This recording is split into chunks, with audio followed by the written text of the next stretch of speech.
justice, temperance, wisdom, courage. Applying ancient philosophy to modern times, this is the Sunday Stoic. On today's episode, we're joined by Brittany. Brittany is a student of Stoicism and a stay-at-home mom with 3 children. Her blog is called it's called Apparent Stoic, correct? It's not That's the right. apparent. I always want to add the on the beginning, but Apparent Stoic at apparentstoic.com. Thanks for joining the show today. It's great to be here. Can you tell us a little bit about yourself and how you discovered this philosophy? Sure. Well, it was over a year ago now. I had just had my 3rd child and officially became a stay-at-home mom. I left a career that I loved and was kind of feeling really lost, didn't know where to turn. I didn't really have a good sense of the right direction to take with my kids, how to raise them. And I found some books on Stoicism, probably much like many of your listeners. Sure. And it really had a profound impact on the way that I approached life.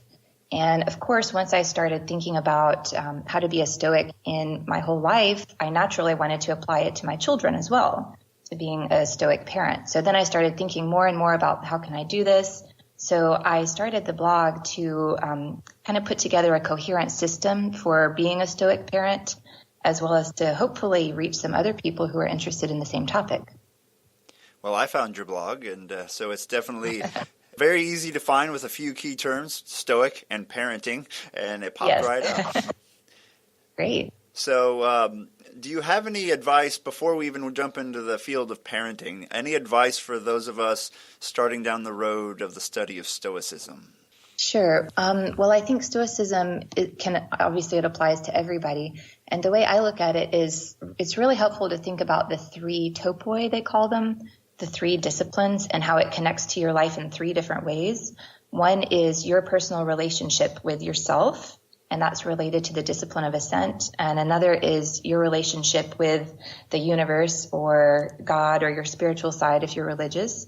And the other is your relationship with other people. And Stoicism can really help with all 3 of those areas. So you can kind of feel like it's a coherent system. I feel like I'm an integrated person. I don't have to separate myself and, okay, I deal with people this way and I deal with my own emotions this way. It's all together. So I think it's really helpful to remember that it's a guide for everything in your life. What are the major books that have influenced you so far? Okay, well, for sure, William Irvine's book, A Guide to the Good Life, and Donald Robertson's book, The Stoicism and the Art of Happiness. I just picked that one up. I haven't read it yet, but it's excellent. Yeah, it's really straightforward. It has some good concrete tips for applying Stoicism. I know he's I'll say it wrong, but is it a psychologist or a psychotherapist or some? Yeah, so he has some neat concrete ideas of applying Stoicism. Mm-hmm. Any of the ancient works that have been? Do you have a favorite ancient Stoic? Oh gosh, I cannot pick one. They are all really good, and I draw on all of them in my life and when I'm writing my blog. So I can't say that I feel especially drawn to one of them. They're all really good. And I like what you said about a cohesive whole, being a whole person essentially, because I just asked Gregory Lopez about any Stoic practices that he found helpful, and he said he doesn't really like to approach it that way because it's a whole life philosophy, not a self-help trick. On your blog, on the Get Started page, basically, you say there are 5 cardinal, now 6, I believe, 6 cardinal rules for Stoic parenting. And you said you noticed the fact that children are not completely rational beings yet, and you are their parent, and how that applies to your cardinal rules. Right. Well, one interesting thing that Stoicism actually has to offer is called OKIOS. It's the idea that everyone is developing throughout their lives, even we as adults, even until you die, even in old age, you're still developing. So the process of reaching virtue is a lifelong process. And I really love this idea as a Stoic parent because as parents, we ourselves are progressing towards virtue. You know, none of us are completely virtuous right now. We're still on that path. And we can bring our children with us on that journey. Of course, our children are starting from zero, so they're in a different location than we are, but it's something that we work on together. And I feel that connection with my kids. Yes, they start out as not being rational, but it's still a journey. It's all a journey. And Stoicism has a lot to say about development. So I really like that as a Stoic parent. Even though they're not rational, they will become that way. So your first rule here is, what is it? Be the person you want your child to be. Is that correct? Mm-hmm. So that's right. How do you integrate that into your everyday life? So this is really the most important rule, because if you are not living out your principles, assuming that you have adopted Stoic principles, that's the most important step, because if your kids see you doing something unethical, they're not going to behave ethically themselves. And this really came home to me one day when I was yelling at my kids not to yell. And I stopped. I was like, wait a minute, that's hypocritical. If I'm going to tell them to behave well, then I have to start by behaving well myself. Otherwise, it's just not going to work. So that is do as I say, not as I do is probably not a good way to live. Right. Right. So you want to really live out your beliefs before you can start coaching your children towards virtue. Your second rule is integrate your Stoic principles into your parenting practices. So this is where I mentioned it's really helpful to have an integrated system. And that's another thing I like about being a Stoic parent. It's not like you read a parenting book and then you think, oh, okay, well, this is what I have to do with my child. It's that your parenting ideas and techniques all come from your core beliefs as a parent. So you don't have to stop and remember, oh, I'm supposed to use this word and do that. It's all kind of organic and more authentic. So it really helps you to, of course, you always have to use your judgment and your wisdom in every situation, but you don't have to pause and think, okay, what are my values here in this situation? You always have those values with you that you're going to teach virtue. So that's really what I mean by integrating your Stoic principles, is that you approach your child rearing in the same way that you approach virtue throughout your life.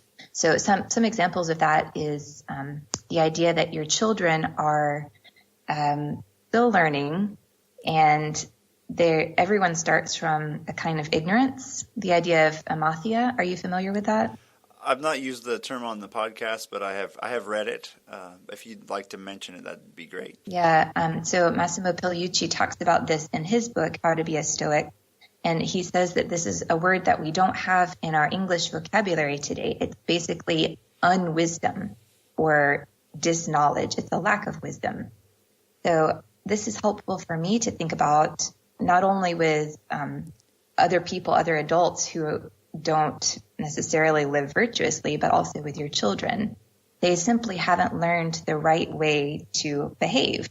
They just haven't learned it yet. And it's your job as a parent to teach them that. So once you start looking at it that way, it becomes easier to stay calm. You don't need to get upset. You're just teaching them. It's not something you need to take personally. Which brings us to number 3, which is got Epictetus written all over it. Remember that you do not control your child.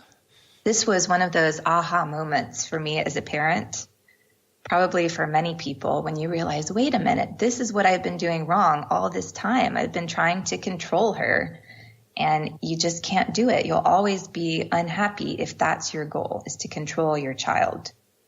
So then the question becomes, okay, I don't control them, but I do have responsibility over them. So what is the balance? How do you figure out what's your authority versus not controlling somebody? So that's an ongoing question that I look at in my blog, and that I think every Stoic parent really has to address. But a couple of strategies, general Stoic strategies that I've applied to parenting that I find work really well is from William Irvine's book, A Guide to the Good Life. So he suggests internalizing your goals. And he says this in the context of the trichotomy of control. So it's not simply just things I can't control at all, I have no control over, and things that I have total control over. There's a third category, kind of a middle ground, things that I have some control over, but not complete control over. Obviously, that's where your children fall, right? Yeah. So he says I've that a noticed good way that to with my little one. yes.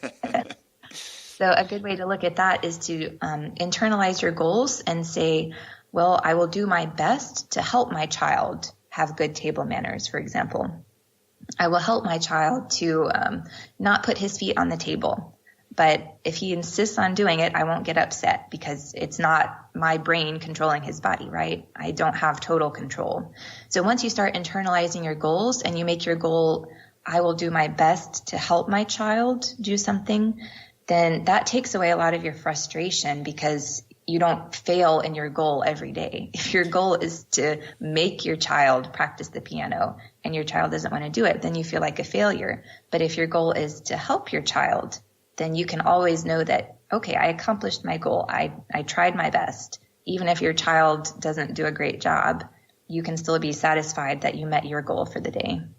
And I know you have a post on disciplining your child as a Stoic. I have yet to read that one to see what you have to say, but I look forward to reading that one. Along with that, then, number 4 is remove your ego from parenting. It's not about you. Right. This one I think of relates a lot to the idea of eliminating negative emotions. So the Stoics have a view of emotion saying that we are responsible for our emotions by changing our beliefs.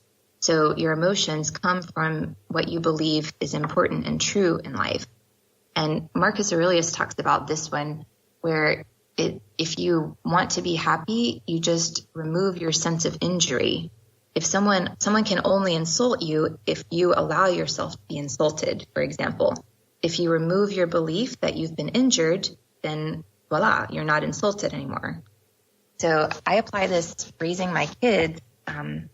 It's tempting if your kid says no to you, that we take that as an insult a lot of times. But really, it's just a parenting situation. So if you step back and you say, I choose not to take this in a bad way, it's just a normal part of parenting. Every kid says no. So you remove your ego, and suddenly you can stay a lot calmer and deal in a much better way with the situation. Excellent advice. I've seen plenty of parents who failed at that, Mm-hmm. and I hope I've started to practice this philosophy early enough as my child grows into his, as they say, terrible twos and things, that I'm able to cope and be a good dad at the same time, a good practicing Stoic dad as we grow together. You also say that number 5, teach your kids the disciplines of desire, action, and assent. And actually on that interview with Gregory Lopez, I had him define those because I've talked more about the virtues of Stoicism. I haven't focused on the podcast yet about those actual disciplines. Do you have any comments on applying those to parenting or teaching those to children? Yes. Well, there is one post on my blog if you want specific details about that, where I actually lay out a plan and connect each 3 of these disciplines with what you can teach your kids. Excellent. So just some general goals. You have to bring it down to your kids' level, of course, especially something as complex as the discipline of assent. That's very, very complex. But I've developed kind of kid-friendly, even for young kids, ways that you can integrate it into everyday life. For example, the discipline of desire is really learning that you don't always get what you want, right? That's a basic lesson that everyone can understand, even if they don't want to. You can start teaching it to your kids even when they're 2 years old, for example. And then the discipline of action. How do we integrate that one into our children's lives? Yes, this is a very important one for young children. And I say that one is treat other people the way you want to be treated, the classic golden rule. But it's really a great place to start because when you have a 2-year-old interacting with other kids, they just don't have that abstract thought. So you have to bring it down to a very concrete level for them. And, it still takes a lot of work. I'm not going to lie. It's very hard to do. But the earlier you start and the more you talk about it, I'm very big on talking with your kids about your ethical decision-making process. So if you start talking about it early, you give them the concept and the vocabulary to start, they'll start thinking about it for themselves. Yeah, that sounds Sounds reasonable and accomplishable, but as long as you keep in mind rules 3 and 4 at the same time. Exactly. You can only do so much, and you have to stay calm. Yeah. And then number 6, probably one of the most important ones that we will regret deeply if we don't do, enjoy your kids. I would imagine that involves some mindfulness, being in the moment, living now, rather than worrying about the future or the past. Is that what you're going for there? That is absolutely true. And this, to be honest, has been one of the hardest for me, because my brain is always thinking, oh, I wish I could do this. I wish I could do that. Especially once you have kids, it obviously changes your life from your previous life. You know, you don't have as much time for hobbies and lots of other things. You have a lot more obligations. That's just the way it is. They're wonderful obligations. So I found that it's extremely important to take a time out and just think, wait a minute, this is a special time in my life when I get to spend time with my young kids. I need to enjoy it while I can. And there are some visualization exercises, and particularly the view from above is really helpful for this, because sometimes when, the house is a mess, the kids are cranky, I think, why me? Why am I the only one who has to deal with this? You zoom out for a minute and think about all the millions of other parents who are going through exactly the same thing. It's just a normal part of parenting. So we need to just stay calm and enjoy what we have. Excellent advice, Brittany. If there's a new Stoic parent out there, or experienced parent out there, they can go to your blog, aparentstoic.com, and there's also a Facebook group. Is that correct? Exactly. Just look us up at Stoic Parent. And I really appreciate you being on the show. Is there anything else you want to add? Thank you. It was a pleasure, and I would just say good luck and stay calm. You're not alone. Stay calm and carry on. Thanks, Brittany. Thank you. Like the show? Help support the Sunday Stoic by rating us on iTunes. Volunteer to read, suggest content, or send comments to sundaystoic@gmail.com. Thanks, and carpe diem.